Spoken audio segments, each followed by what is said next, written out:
성경 봉독하는 시간입니다. 함께 보실 말씀은 마태복음 6장 9절에서 10절 말씀입니다. 마태복음 6장 9절에서 10절 말씀입니다. 우리 한 목소리로 합독하도록 하겠습니다. 시작.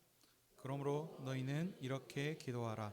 하늘에 계신 우리 아버지여, 이름이 거룩히 여김을 받으시오며 나라가 임하시오며 뜻이 하늘에서 이루어진 것 같이 땅에서도 이루어지리이다.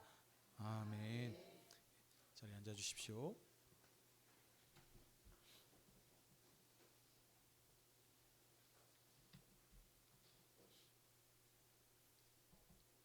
기도하겠습니다. 하나님 아버지, 오늘도 주님의 교회를 아버지 앞으로 부르셔서 주님의 말씀을 듣게 하시니 감사드립니다. 아버지의 영광과 주님의 교회를 위해서 성령님께서 말씀 전한 자에게 진리의 말씀을 풍성히 허락하여 주셨고 그 입술을 주장하여 주시옵소서. 그래서 모든 성도님들에게 선포되는 말씀을 통하여 우리가 누구인가 정체성을 확실히 알게 하셔서 하나님의 뜻을 봉사하는 사명을 심실히 감당하는 저희들이 다 되게 해 주시옵소서. 예수님의 이름으로 기도하옵나이다. 아멘.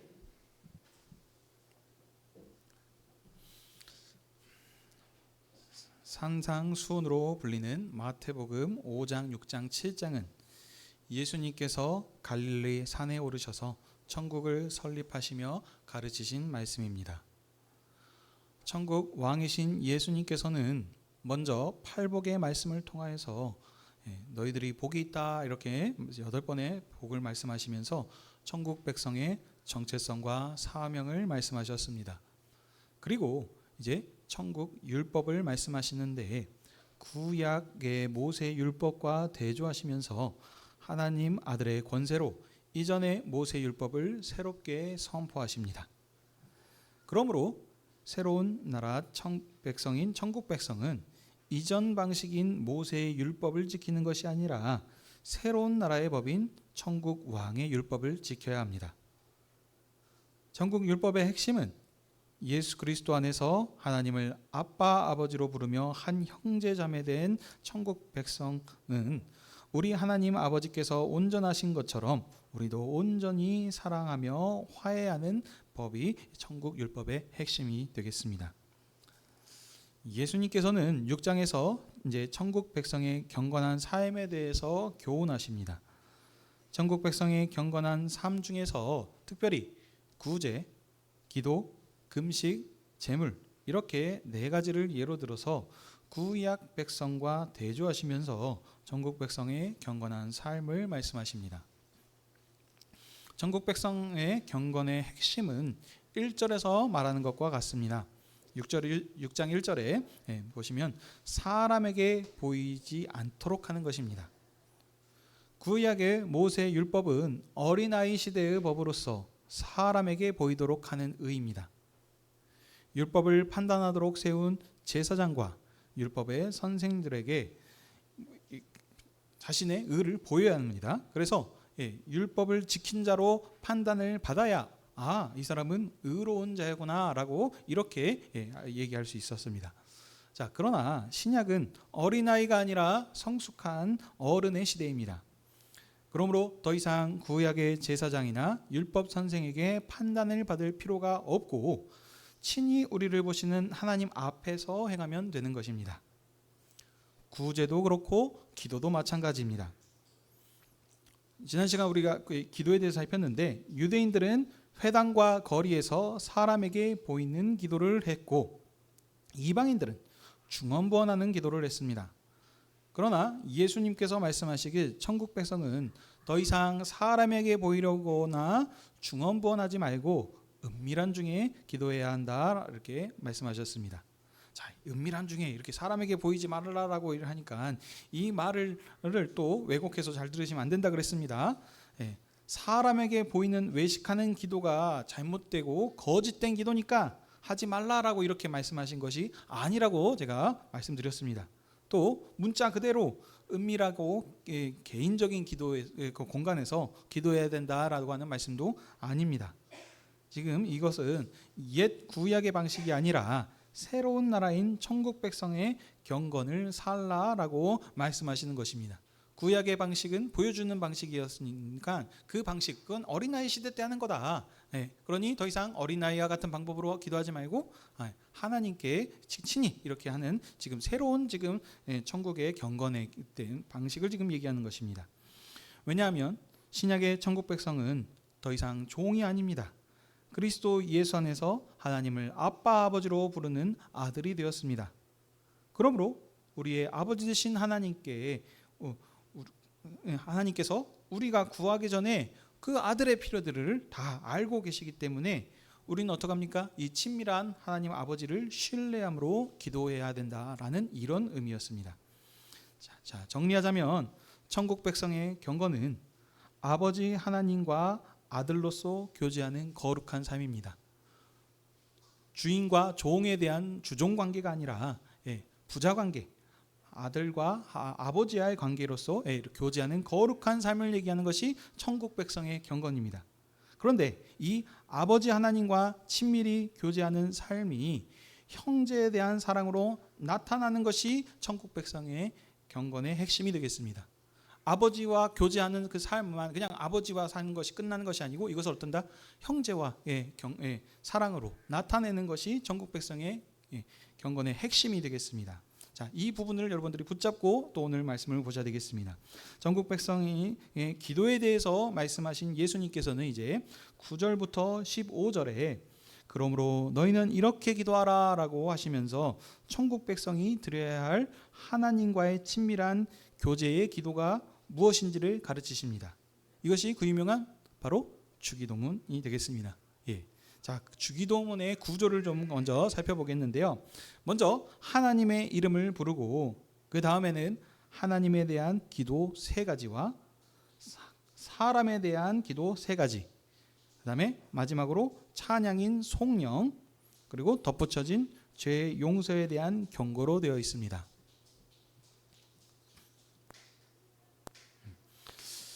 근데 이 주기도문 전체를 보면은 너무 길어지기 때문에 오늘은 9절, 10절 말씀에 하나님에 대한 기도를 살펴보겠습니다. 주님께서 가르쳐 주신 기도의 시작, 주기도문, 이거는 어떤 주문이 아닙니다. 주께서 가르쳐 주신 기도라 그래서 주기도문이라 그런 겁니다. 주님께서 가르쳐 주신 기도의 시작은 하늘에 계신 우리 아버지여입니다.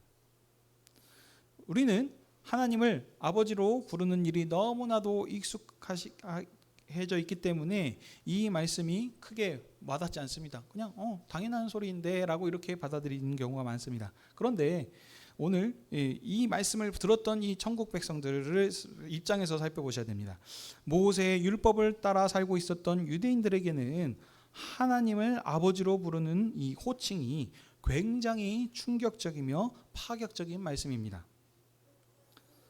구약 배경을 봐야 되겠죠. 하나님께서 구약의 이스라엘 백성에게 자기를 나타내실 때 하신 말씀이 야훼, 곧 이 말은 무슨 뜻이냐? 스스로 있는 자니라 라고 이렇게 하나님께서 말씀하셨습니다.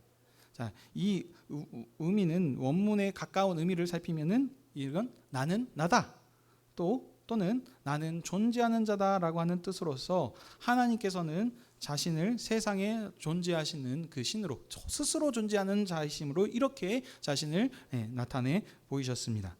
자, 그러나 여러분 하나님의 이름이 정확히 무엇인지는 알 수가 없습니다. 왜냐하면 모세의 율법인 10계명에 하나님의 이름을 망령되이 일컬지 말라라고 하는 것 때문에 구약 백성들은 하나님의 이름을 부르지 못했습니다. 유대인들은 율법을 지키는 데 있어서 어느 정도로 철저했냐면 하나님의 이름을 함부로 부르지 못했을 뿐더러 이건 기본인 것이고 성경을 기록할 때에도 하나님의 이름이 이렇게 나올 때는 잠깐 기록하는 것을 잠깐 스톱하고 자기 몸을 정결케 씻고 또 새로운 붓으로 이렇게 기록을 했습니다. 근데 이 하나님의 이름도 다 적지 않고 어떤 거냐? 자음만 적습니다. 자음. 이렇게 기록 적을 정도로 철저하게 이 하나님의 이름을 함부로 부르는 거에 대해서 이렇게 지킨 사람들입니다. 할 수 없이 하나님의 이름을 불러야 할 때는 하나님, 소위 말하면 이제 하나님이라고 이렇게 적는 것이 아니고 아도나이라고 하는 이 말은 주님이란 뜻입니다. 이렇게 뜻으로 바꿔서 하나님의 이름을 불렀습니다. 자, 어느 정도로 철저했는지 아시겠죠? 근데 이런 비슷한 게, 그러니까 조금 설명을 덧쳐서 얘기를 하자면 우리나라도 이전에 이와 같은 문화가 있었습니다. 높으신 이제 조선 시대 이런 때 보시면 되겠습니다. 선생님의 이름을 본 이름, 자기 원래 이름을 함부로 부를 수 없다고 하여서 호라고 하는 이름을 지어서 불렀습니다. 그래서 이 호는 뭡니까? 아무나 허물 없이 부르도록 이렇게 지은 이름이 호입니다. 그래서 보면은 여러분들 여기 우리나라 집회 가운데 이씨 가문들이 많이 있죠. 근데 거기 보면 이황 아시죠? 근데 그냥 이황이 아니고 무슨 이황입니까? 태계 이황이죠. 그래서 이게 태계가 호입니다. 또 이도 있는데 어떻습니까? 율곡 이죠. 그래서 이것도 호입니다. 그러니까 원래 이름은 함부로, 존귀한 이름이니까 함부로 못 부르고 어떻죠? 호라는 이름을 그냥 아무나 이렇게 부를 수 있도록 한 겁니다. 요즘 시대도 이런 사람이 있습니다. 여러분 아시는 김용욱 교수라고, 이 사람의 호는 뭔지 아십니까? 돌, 그렇죠. 그래서 돌이라고 하는 호를 가지고 있습니다. 자, 이런 지금 문화들을 보시면 이제 좀 쉽게 잘 와닿겠죠. 자, 다시 본문으로 들어오셔서 구약의 이스라엘 백성들, 이들이 곧 유대인들이죠. 유대인들은 하나님의 이름을 입에 올려 부른 적이 없습니다. 그러니까 하나님의 이름을 알려주시긴 하셨는데 그 이름을 누가 불러본 적이 없으니까는 어떻게 불렀는지 정확히 아는 사람이 없게 되는 겁니다. 자, 그것도 이제 적혀 있으면 이렇게 부르는구나라고 알 수 있는데, 아까도 말했죠? 적을 때도 다 안 적는다니까요. 자음만 적어놔요. 희응, 제 이름 한다면 니은, 리을 이렇게 식으로. 그러니까 자음에 어떤 모음을 붙이냐에 따라서 이름이 이렇게도 불릴 수 있고 저렇게도 불릴 수 있는 겁니다. 그래서 이제 학자들이 추측하기를 보통 이렇게 많이 불렸을 거라고 하는 것이 뭡니까? 야훼 라고 하죠. 또는 야훼라고도 하고, 따로 이렇게 하면 여호와라고 이렇게 불렸을 거라고 이렇게 우리가 추측만 할 뿐입니다. 자, 정리하자면 구약의 이스라엘들은 하나님께서 택하신 언약 백성이었지만 어린아이에 있습니다. 그리고 종의 시대였기 때문에 이들은 하나님의 이름을 함부로 부를 수 없었습니다. 그러니까 하나님의 이름을 함부로 부를 수도 없는데, 근데 여기 예수님께서 어떻게 하시죠? 신약의 천국 백성에게 가르치신 기도에서는 하나님의 이름을 부르도록 이렇게 허락하셨다는 겁니다. 근데 이 하나님의 이름을 부를 수 없는 자들에게 하나님의 이름을 부르는 것만으로 엄청난 일이죠. 해리포터 부를 수 없는 이름, 볼드모트 이런 것처럼 그런 겁니다. 엄청나게 이게 파격적인 것인데 그냥 부르는 정도가 아니고 어쩌자고요? 하나님을 우리 아버지라라고 이렇게 부르라고 말씀하십니다. 이거는 충격에 파격을 더하는 일입니다. 구약의 어느 누구도, 그 유명한 우리 신앙의 선배들 아브라함도 모세도 다윗도 하나님을 아버지로 부른 적이 없습니다. 이 지금 여기 아버지라라고 이렇게 부르는 것은 이는 그리스도 예수 안에서 이제 나타난 하나님의 크신 사랑과 은혜입니다. 신약의 천국 백성만이 누릴 수 있는 특권인 것입니다. 이 신약 시대에 대해서 하나님을 아버지라고 부를 수 있게 된 것이라니까요. 그 전에는 하나님을 아버지라고 이렇게 부르는 것이 없습니다. 또 여기에서 끝이 아닙니다. 하나님을 아버지라 부르는데 그 앞에 또 꾸며지는 수식어가 있지 않습니까? 어떤 하나님이십니까? 하늘에 계신 우리 아버지라고 이렇게 부르습니다. 자, 그러면 여기 또 생각하셔야죠. 여기 하늘에 계신이라는 무슨 말씀입니까? 이 말씀을 하나님이 땅에 계시지 않고 하늘에만 계시는 분이시구나라고 이렇게 이해해서는 안 되겠죠, 당연히. 이 말씀이 아닙니다. 자, 여기에서 말하는 하늘은 어떤 의미인가? 당연히 또 구약을 배경으로 하는데, 하늘은 하나님의 보호자가 있는 거처, 초소입니다. 하나님의 집인 것이죠. 그래서 거기에 천사들이 둘러싸서 호위하고 있고 하나님께서는 그곳에 앉아 계시며 하나님의 보좌에서 하늘 보좌에서 앉아 계셔서 천지와 만물을 다스리고 계시는 분이십니다.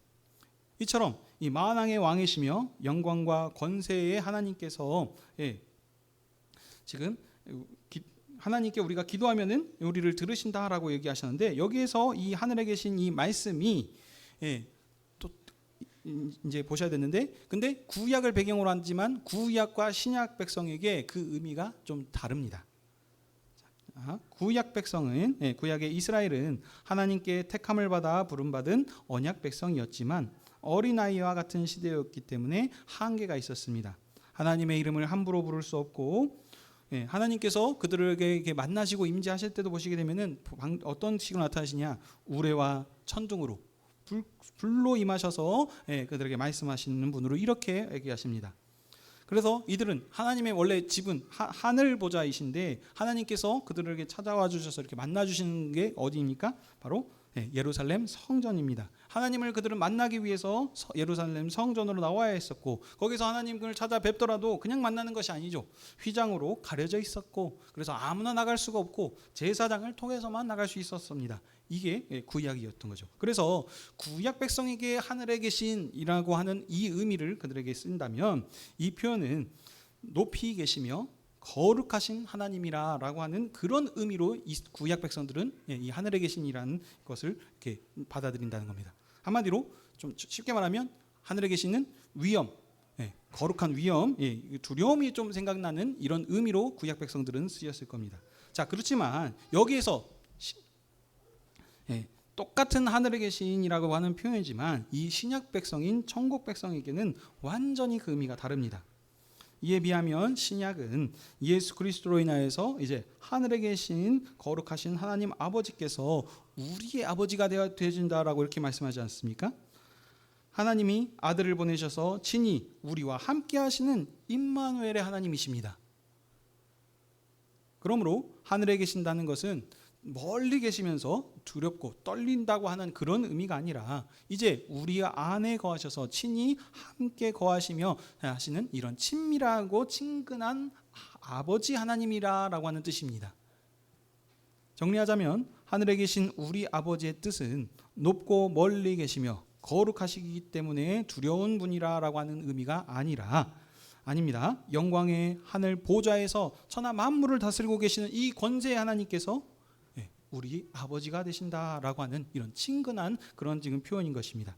자, 그러니 이런 아버지께, 이 천국 백성이 하나님께 아버지 하나님께 기도하면 어떻습니까? 만물의 주관자 되신 하나님 아버지께서 아들과 딸들의 기도에 응답하시지 않겠습니까? 지금 그런 의미에서 지금 얘기하는 겁니다. 자, 이제 이렇게 하나님을 아버지라고 이렇게 부르라고 말씀하신 예수님께서는 뒤에서 이제 하나님에 대한 기도를 세 가지를 말씀하십니다. 하나님 아버지의 이름을 거룩히 여김을 받으시며, 첫 번째죠. 두 번째, 나라가 임하시며, 세 번째, 아버지의 뜻이 땅에서도 이루어지게 하옵소서. 이렇게 세 가지입니다. 자, 이 세 가지는 표현을 달리하지만 같은 의미입니다. 같은 의미를 표현만 이렇게 바꿔서 얘기합니다. 그러면 뭐죠? 강조하기 위한 말씀입니다. 제가 누누이 말씀드립니다. 내가 길이요 진리요 생명이니, 같은 비슷한 표현들을 반복함을 통해서 강조한다 그랬습니다. 이런 비슷한 3번 반복하면서 강조하는 것인데, 자, 그래서 아버지의 이름이 거룩히 되는 것은 아버지의 뜻이 하늘과 하늘에서와 같이 땅에서 이루어지는 것, 또 아버지의 나라가 이 땅에 오는 것과 다 지금 일맥상통하는 말씀이다라는 것입니다. 아버지의 나라가 이 땅에 오면 어떻게 됩니까? 온 세상이 다 하나님의 뜻과 통치에 복종하고 순종하게 되는 것입니다. 그러면 어떻습니까? 이제 온 세상에 아버지의 이름이 널리 퍼지겠죠. 이름이 거룩하게 되면서 높여져서 영광을 받으시는 것입니다. 그래서 세 가지가 지금 일맥상통한 지금 얘기가 되겠습니다. 좀 더 설명을 위해서 우리 구약을 좀 예를 들어보겠습니다. 하나님께서 지금 말씀하신 이 세 가지를 구약의 이스라엘 백성에게 이 사명을 봉사토록 하셨습니다. 하나님께서는 많은 민족 중에서 이스라엘을 택하사 장자 민족으로, 제사장 나라로, 언약 백성으로 삼으셨습니다.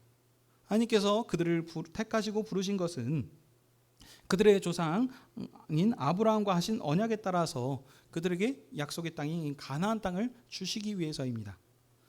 그러므로 이스라엘은 가나안 땅에 들어가서 그곳에서 하나님의 말씀인 모세의 율법을 따라 순종하고 삶으로 거기에 이제 하나님 나라를 이루어야 하는 것입니다. 이것이 구약의 이스라엘 백성의 정체성이자 사명이었습니다. 이스라엘이 하나님께서 그 나라 백성에게 주신 법이 뭐였죠? 모세 율법이었기 때문에 이 모세 율법에 따라서 잘 살면은, 그래서 여기 오늘 여기 천국 백성의 경건에 비춰서 얘기하자면 모세 율법에 따라서 구제하고 기도하고 금식하고 제물을 드리고 한다면 그들은 장자로서의 모든 민족의 장자로서의 역할을 하는 것이고 제사장 나라의 일들을 지금 하는 것이죠. 그래서 이스라엘의 이 섬김과 봉사를 통해서 모든 이방 민족이 하나님을 알고 믿고 섬기게 된다라는 것입니다. 이렇게 하는 것이, 이것이 구약의 가나안 땅에 하나님 나라가 임하는 것이며 하나님의 뜻과 계획이 이루어지는 것이고 하나님의 이름이 거룩히 여김을 받아 영광을 받으시는 것입니다. 지금 그대로 지금 연결이 되는 거죠. 자, 그렇다면 신약 백성인 천국 백성은 어떻습니까? 하나님께서 이제 구약의 그 옛 나라를 그냥 그대로 하신 것이 아니고 아들을 통해서 이제 아들로 말미암아 새로운 하나님 나라인 천국을 설립하셨습니다. 근데 그냥 완전히 한 것이 아니고 아브라함과 다윗의 후손으로 오시지 않습니까? 그래서 그 나라를 연결시키시면서 새롭게 지금 하면서 완성시키시는 것입니다. 이 나라는 근데 똑같지 않습니다. 가나안 땅만을 주신 게 아니시죠. 어떻습니까? 온 땅을, 온 세상을 아버지의 나라로 이렇게 임하도록 하는 것입니다. 그 다음 천국 백성은 그렇기 때문에 모세 율법을 따라서 사는 것이 아니라 천국 왕의 새로운 말씀의 가르침에 따라서 행해야 됩니다. 그래서 천하 만민이 이 천국 백성의 섬김과 봉사를 통해서 하나님을 아는 것이 아니고 그리스도를 알고 믿게 섬기게 하는 것입니다. 그리스도를 통해서 하나님을 아버지께 영광을 돌리는 것입니다. 그래서 온 세상이 이 천국 백성의 봉사를 통해서 그리스도를 알고 그리스도께 복종하면 하나님의 이름이 영광스럽고 거룩하게 되는 것이고, 그러면 아버지의 나라가 이 땅에 온 세상에 온전히 임하여지는 것이고 아버지의 뜻이 이 땅에 이루어지게 되는 것입니다. 이것이 예수님께서 가르쳐 주신 천국 백성이 드려야 할 기도 중에 하나님에 대한 기도입니다. 말씀을 정리합니다. 구약에서 하나님께서 하나님의 이름을 이스라엘에게 알리시고 하나님의 이름을 이스라엘에게 두셨습니다. 어떤 이름? 스스로 존재하는 자로서 야훼 하나님으로서 이스라엘에게 알리셨습니다. 그렇게 알리심을 통해서 하신 목적이 뭡니까? 이스라엘을 애굽에서 건져주셔서 그래서 이스라엘을 하나님의 장자로서 거룩한 나라 제사장 민족으로서 언약 백성으로서 그들을 삼으시지 않았습니까? 하나님께서 이렇게 그들을 장자로 삼으신 것은 다른 것이 아니라 가나안 땅에 하나님 나라를 이렇게 이스라엘의 그 하나님 말씀의 순종함을 통해서 그 가르침의 삶을 통해서 거기에 하나님 나라를 이루게 하시기 위해서 그들을 부르신 것입니다. 그렇기 때문에 이스라엘이 모세 율법에 따라서 순종하면서 살면 세상에 빛이 되는 것이고 세상의 선생으로서 장자로서 이렇게 서는 것입니다. 그래서 이제 이 이스라엘을 통해서 온 세상에 하나님을 비추고 열방이 이스라엘께 돌아와 하나님을 섬기게 되는 것이 그 하나님께서 이스라엘을 부르신 목적이 되겠습니다. 하나님께서 이스라엘을 가나안 땅에 이렇게 부르시고 하신 것이 그냥 단순하게 한 것이 아니고 그 하나님의 뜻과 나라를 봉사하라고 그 목적을 위해서 지금 이스라엘을 부르신다는 것입니다. 그런데 이 이스라엘이 어쩌습니까? 하나님 앞에 신실하게 충성되게스럽게 일들을 행했습니까? 아닙니다. 이스라엘은 하나님 앞에서 거역하였습니다. 다윗과 언약을 통해서 그 나라가 영원하게 해주시라라고 그렇게 약속하셨지만 이 다윗의 후손 왕들은 하나님의 언약을 파기하고 하나님을 배반하여서 떠나서 우상을 섬기는 그런 불순종하는 일들을 했습니다. 그래서 그 결과 이스라엘의 다윗의 나라는 멸망하였고 바벨론으로 포로로 잡혀가는 그렇게 됐었습니다. 자, 그래서 지금 하나님께서 이스라엘을 통해서 아버지의 이름이 거룩하게 여김을 받으시고 나라가 임하시고 뜻이 이루어지는 그 일들을 하나님께서 이루도록 그들에게 하셨는데 어떻게 되었습니까? 이스라엘의 불순종으로 말미암아 하나님의 이름과 영광이 어떻게 됐습니까? 하나님의 이름은 더럽혀졌고 이스라엘을 멸망시킨 이 바벨론 왕이 뭐라 그럽니까? 내 손에서 자기 나라를 건진 신이 없다. 하물며 이스라엘 너희의 그 왕 하나님이 너희를 건지실까 보냐 하면서 이렇게 하나님의 이름을 모독하고 하나님의 이름을 조롱하고 이렇게 됐었습니다. 근데 이는 하나님이 능력이 없으셔서가 아니라 하나님께서 자기 이름을 위하여 택하시고 세우셨던 그 언약 백성인 이스라엘의 범죄로 말미암아 하나님의 이름이 더럽혀지고 세상에 조롱거리가 되었다는 것입니다. 그래서 하나님의 나라였던 그 가나안 땅의 하나님 나라가 어땠습니까? 멸망당해서 없어버리게 됐고 하나님의 뜻이 이루어지기는커녕 오히려 하나님의 이름이 이렇게 조롱거리가 되어버리는 이런 지금 일이 되었다는 겁니다. 그러나 하나님께서는 스스로 존재하신 자라라고 이렇게 얘기하시지 않습니까? 이 천하 모든 만물을 다스리고 통치하시는 하나님께서는 자기 영광을 결단코 우상에게 또 세상의 어둠 가운데 빼앗기시는 분이 아니십니다. 언약에 신실하신 하나님께서는 이스라엘의 불순종에도 불구하고 그 언약을 이뤄가기 위해서 자기 뜻과 계획을 이루시기 위해서 그것을 역사를 진행해 가십니다. 세상 끝날에 이 말은 구약의 약속의 끝날을 얘기하는 겁니다. 다시 말하자면 신약 시대를 얘기하는 것이죠. 신약 시대에 하나님의 아들이신 아들을 다윗의 후손으로 보내셨습니다. 왜 보내셨습니까? 아들을 통해서 하나님께서 작정하셨던 그 계획, 그 뜻과 계획을 이루기 위해서 이 아들을 보내신 겁니다. 근데 그냥 보내신 것이 아니고 아브라함과 다윗의 후손으로 오셨다는 겁니다. 그래서 마태복음에서도 벌써 1장에서 지금 족보가 나오는 것이 그냥 단순하게 나오는 것이 아니라 그랬습니다. 그래서 이 아브라함께 하셨던 그 약속이 실패된 것 같고 다윗의 나라가 멸망당해서 그 약속이 끊어진 것 같지만 하나님께서 그렇게 하지 않으시고 이 약속을 온전케 이루시기 위해서 지금 다윗의 후손으로 왕으로서 지금 예수 그리스도를 이 땅에 보내신 것입니다. 그래서 이 천국 왕으로 오신 예수님께서 어떠십니까? 천국을 지금 설립하시면서 그 나라를 지금 회복시키시고 지금 가지 않습니까? 그래서 하나님께서는 이 아들을 통해서 지금 멸망당하였던 다윗의 나라를 회복시키시고 새롭게 하나님의 나라가 이루어지는 그것을 지금 하기 위해서 지금 천국을 설립하고 계신 것입니다. 하나님께서 이 세우신 지금 우리가 보고 있는 마태복음 5장, 6장, 7장은 지금 천국 설립식입니다. 그러니까 아직 천국이 온전하게 완성되거나 지금 이루어진 것이 아닙니다. 이제 이런 아들이 세우실 천국은 이러이러한 나라라라고 지금 그 특성에 대해서 어떤 나라인지 지금 설명하고 계신다는 겁니다. 그러면 어떻게 완성이 됩니까? 예수 그리스도께서 십자가의 죽으심으로 말미암아 이제 본격적으로 그 나라가 시작이 된 겁니다. 십자가의 죽으심으로 어떻습니까? 휘장 지성소와 성소를 구분하고 있던 그 휘장이 없어지지 않았습니까? 그래서 이제는 더 이상 유대인만 가는 것이 아니라 이제 이방인들도 나갈 수 있고 어떤 간극이 있어서 하나님 앞에 나아가지 않는 것이 아니라 이제 예수 그리스도께서 지금 가르치신 것처럼 아무도 그 누구도 간극 없이 직접 하나님께 나아가서 이제 하나님을 아빠 아버지로 부를 수 있는 그런 지금 새로운 새 시대가 시작이 된 것입니다. 그리스도의 십자가의 죽으심을 통해서 또 이제는 새로운 나라가 시작되었는데 이 하나님께서는 이 그리스도를 죽은 자 가운데서 3일 만에 다시 살리시지 않으십니까? 그럼을 통해서 이제는 음부의 권세가 사망의 권세가 이기지 못하는 그런 영원한 하나님 나라, 그 어떤 권세도 이기지 못하는 쇠하지 않는 그런 나라를 천국인 교회를 지금 세우신 것입니다. 그러므로 사랑하는 성도 여러분, 이제 이 나라가 지금 이 천국이라 그랬는데 이 천국이 지금 제가 말씀드린 것처럼 교회가 이제 하나님 나라입니다. 우리가 가는 이 천국 하는 것은 자꾸 우리가 생각하는 건 죽어서 가는 그 나라를 자꾸 생각한다는 겁니다. 우리가 지금 살고 있는 나라는 지금 이 세상은 여전히 지금 썩어질 것, 그래서 우리 가운데 아픔이 있고 힘들고 어려움이 있어서 주님 빨리 어서 데려가십시오라는 그게 아니고 지금 이미 천국이 임하였다라고 하지 않습니까? 그 하나님 나라 천국 백성들, 그래서 너희들이 복이 있다라고 말씀하시면서 지금 말씀하시는데 이 천국이 지금 그리스도의 몸된 교회란 사실입니다.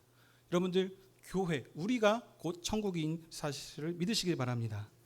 그러면 우리가 오늘 어떻게 이 말씀을 적용해야 되겠습니까? 우리가 어떤 존재들입니까? 구약 백성과 비교해 보십시오.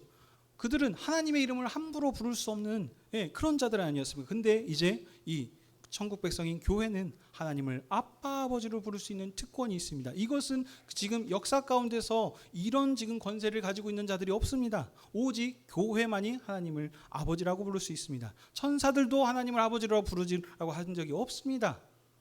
우리가 하나님의 아들들이 되었습니다. 누구로 인하여서? 예수 그리스도로 인하여서. 예수 그리스도께서 원래 독생하신 하나님의 아들이신데 그 그리스도로 인하여서 우리가 그분과 연합된 한 몸이 되지 않았습니까?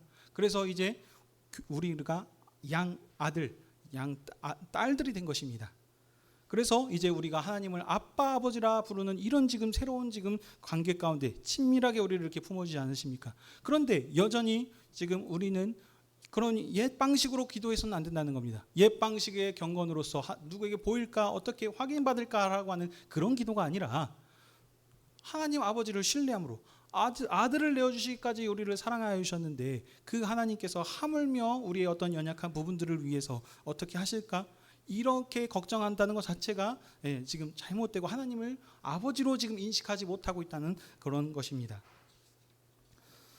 그리스도 예수 안에서 하나님을 아버지로 부르는 여수하늘교회 성도 여러분, 오늘도 주님께서 우리를 주님의 상으로 부르시고 말씀하십니다. 이것은 내 몸이다, 먹으라. 이것은 너희를 위하여 흘리는 내 피다라고 말씀하시며 자신의 몸과 피를 주셨습니다. 이걸 주시는 것이 무엇입니까? 우리가 누구인지 우리의 정체성을 사명을 확실히 알라는 것입니다. 구약 백성이 누릴 수 없었던 모세와 다윗도 그 누리고자 하는 그 어떤 것들도 하나님을 아빠 아버지라고 부르지 않았던 그런 것인데 우리가 지금 그 그리스도 예수 안에서 이 풍성한 은혜를 누리고 있는데 그러면 그 누리고 있는 가운데서도 여전히 하나님을 신뢰하지 못하고 예전과 동일한 방식으로 기도를 한다면 이것은 참 너무나도 안타까운 일이죠. 제가 예를 들어보도록 하겠습니다. 우리 어린아이들 기도시키는 연습합니다. 근데 어린아이들이 기도한다 그러면 어떤 기도하죠? 건강하게 해주시고 맛있는 거 주셔서 감사하고 하는 그 기도의 수준들이 좀 연약합니다. 근데 그 연약한 것이 잘못됐다라고 얘기하지 않습니다. 왜입니까? 어린아이 시대 때는 그렇게 기도하는 게 당연한 거예요. 잘한 거예요, 그것만으로도. 그래서 이스라엘 백성들, 구약 백성들이 그렇게 사람에게 보이려고 하는 그런 것들이 그것이 틀렸다라는 것이 아니고 그때는 그걸로 충분했지만 이제 아들이 오신 종의 시대가 아닌 새로운 지금 새 시대가 열리지 않았느냐. 그런데 여전히 하나님의 아들로서 딸로서 종과 같이 안 주시면 어떡하지라고 하는 그 두려움, 이런 것으로 지금 기도하면 되겠느냐라는 지금 그 말씀을 하시는 것입니다. 여러분, 근데 우리가 기도하는데 지금 하나님 아빠 아버지라고 부르면서 하늘에 계신 이 권세자가 우리의 아버지가 되신다라고 그렇게 불렀는데 그런데 그러고 나서 우리들이 실제적으로 기도하는 부분들은 어떻습니까? 여전히 구약 백성들과 같이 우리의 필요를, 우리의 어떤 부분들을 해결하기 위한 그런 기도들을 드린다는 겁니다.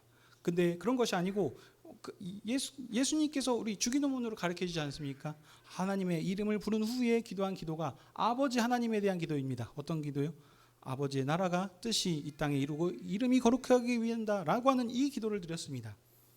이게 단순한 의미가 아니고 무엇이냐? 하나님께서는 작정하셨던 그 뜻과 계획을 주도적으로 이루어 가시고 가신다는 분이십니다. 구원 역사를 하나님께서 작정하셨고 창세전부터 시작하셨던 구원 역사를 완성에 이를 때까지 알파와 오메가 되시는 하나님께서 그 언약 역사를 이루어 가신다는 사실입니다. 근데 그 뜻과 계획이 누구에게 있습니까? 자기 백성의 언약 백성을 통해서 하나님께서 그것을 이루어 가신다는 겁니다. 이스라엘을 언약 백성의 장자로 삼으셔서 그 언약을 봉사케 하셨던 것을 통해서 하셨던 것처럼 이스라엘이 실패하면 하나님의 이름이 그 망령 때 일컫게 되는 것이고 조롱거리가 되는 것입니다. 이스라엘의 실패와 성공에 하나님의 영광과 나라와 뜻이 이루어진다라고 하는 그 사실입니다. 근데 이스라엘은 그 사실을 실패했지만 이제 어떻습니까? 예수 그리스도로 인하여서 새롭게 지어진 이 천국인 교회가 그 언약을 이어받은 상속자들입니다. 우리 가운데 그 약속과 사명이 우리 가운데 있다는 사실입니다. 그러면 어떻겠습니까? 하나님의 이름이 우리 가운데 있다는 것입니다. 교회가 성공하고 실패하느냐에 따라서 하나님의 이름이 거룩하게 이름이 될 것이고 하나님의 뜻이 이루어진다는 사실입니다. 그 말은 무엇입니까? 교회에게 하나님의 영광이 달려있다는 사실입니다. 이 사실을 믿으시기 바랍니다. 그러면 무엇입니까? 하나님께서 작정하셨던 그 일을 완성에 이르도록 약속을 안 지키신 것이 있으십니까? 모든 약속이 하나님의 뜻과 계획대로 다 이루어져 가지 않습니까? 근데 하나님께서 약속하셨거든요. 교회를 통해서 하나님의 구원 역사를 완성시키실 것이다. 그렇게 약속하셨습니다. 그러므로 교회는 결단코 실패하지 않을 것입니다. 우리는 이미 결과, 모든 지금 역사의 완성이 어떻게 지어질 것인가 결론을 한마디로 드라마 끝을 지금 알고 가는 것입니다. 그런데 무엇이 두려워할 것이 있겠습니까? 우리가 하나님의 아들과 딸들이란 사실입니다. 우리를 통해서 하나님의 영광의 이름이 올려질 것이고 실패될 것이고 그것이 우리에게 달려있기 때문에 주님께서 주님의 나라를 위해서 일들을 행한다라고 했을 때 하나님께서 우리의 그 필요들을 충성히 채워주시지 않으시겠습니까? 천국 백성의 경건 가운데 주기도문 우리가 보고 있습니다. 우리가 어떤 존재들인지 묵상하고 알았을 때에 그때에 우리가 두려움 없이 세상 가운데서 우리가 그 모든 것들을 이기며 살 수 있습니다. 그런데 이 정체성과 사명을 모르면 여전히 어떻게 살아야 될까 매일매일 순간마다 두렵고 단순히 그런 사명을 모르기 때문에 어떻게 해야 좀 행복하고 편하고 즐겁게 내 아내와 남편과 자녀들과 행복하게 살지라는 것에 초점을 맞춰서 살아가면 거기에 맞는 기도가 나올 수밖에 없는 것입니다. 사랑하는 성도 여러분, 우리는 그리스도 예수 안에서 한 몸 된 교회입니다. 마지막 시대의 사명을 봉사하도록 부름받은 자들입니다. 그러므로 우리가 하나님 아버지께 드려야 될 기도는 어떻습니까? 하나님의 나라가 이 땅에 이루어지도록 그 사명을 감당하도록 이런 기도를 우리가 드려야 되겠습니다. 우리가 이 사명을 가지고 기억하고 그리스도 예수 앞에서 주님의 이름으로 이런 것들을 부르짖고 기도한다면 주님께서 아버지께서 우리의 기도를 들으시고 채워주실 것입니다. 주님 오시는 그날까지 우리가 아버지의 나라를 위하여서 기도하시고 아버지의 뜻이 이 땅에 이루도록 섬기고 나아간다면 아버지께서 우리를 하늘 높이 올려주셔서 세상의 증인들로서 세상의 빛과 소금으로 살아갈 수 있도록 이렇게 높이실 것입니다. 그러므로 마지막 주님 다시 오실 때까지 주님을 증언하며 나아갈 수 있는 천국 백성들로 사는 저와 여러분이 되시길 주님의 이름으로 축복합니다. 아멘. 기도하겠습니다. 하늘에 계신 우리 하나님 아버지, 오늘도 저희를 주님의 상으로 부르시고 주님의 음성을 듣게 하시고 주님의 은혜의 일하심을 알게 하시니 감사드립니다. 우리가 그리스도 예수 안에서 하나님을 아빠 아버지로 부르는 자녀가 되게 해주시니 감사드립니다. 이 모든 것은 하나님의 은혜로서 된 것이오니 우리가 하나님의 자녀라는 사실을 다시 한번 기억하게 하셔서 아버지와 항상 늘 친밀한 교제 가운데 기도하게 하셨고 우리의 뜻과 목적을 위해서가 아니라 아버지의 뜻과 나라를 위해서 기도하며 그것을 봉사하며 나갈 수 있는 저희들 되게 해 주시옵소서. 주님 다시 오실 때까지 먹고 마시는 우리의 모든 삶에서 주를 위해 살게 하시옵고 우리를 통해서 아버지 홀로 영광받아 주시옵소서. 우리 주 예수 그리스도의 이름으로 기도하옵나이다.